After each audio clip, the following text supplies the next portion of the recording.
राम राम मंडळी. माझा मित्र म्हणला आठवड्याचं वार किती. मी म्हणलं लय शानायचं, आम्हाला बघायच्या होत्या बैलगाड्यांच्या शिर्ती. अहो भावानो, खायत जाऊ नका कधीच इमल. मैदानात आलता भावानो मखमल. मग काय भावानो, इथं आलेला प्रत्येक माणूस म्हणतो नको त्यो तुझा माणिक मोती. कारण का बैलगाड्यांची बघायची असती या भावानो इथं येऊन नुसती गत्ती. मग काय आपला भाव म्हणला हो नकोस खोळा, तुला देतो ह्यो बर्फाचा गोळा. मग काय या भावाने पण भावानो कलर बिलर टाकून दही बी मारून येथेच कार्यक्रम केलता. निवेदन पण भावानो झालेलं टॉपचं. मग काय ऊन पण लागत होतं. अहो प्रत्येक बैलगाडा मालक असतो भावानो आनंदी, कारण काय ह्यांच्या दावणीला भावानो असतो शंभू महादेवाचा नंदी. मग काय भावानो सेमीफायनलचा फेरा पण सुटलेला. ही बघून आपलं भरणार नव्हतं पोट, आपण धरली भावानो घराकडची वाट. मग काय भावानो आलो की डायरेक्टर रानाकडे. अहो साजन गातोय दुपारच्या टायमाला गाणी, आपल्या वांगेशरावासनी लावायचं होतं पाणी. अहो खायला तशी चांगली खेकड्याची नांगी आम्ही केलेली भावानो काढायला सुरुवात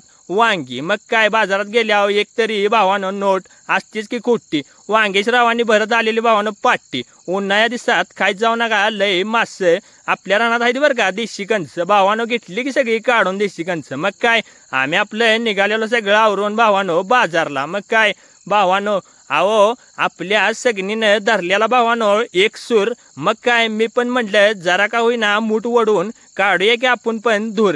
केलं की भावानो मी पण हळूहळू इस्लामपूर जवळ. मग काय आपण भावानो खात नाही कधी सुपारीचा खडा, घेतला की खाऊन भावानो वडा. अहो पबजी खेळताना कधीच होत नाही भावानो गेम स्लो. करा की लाईक शेअर आणि भावानो फॉलो.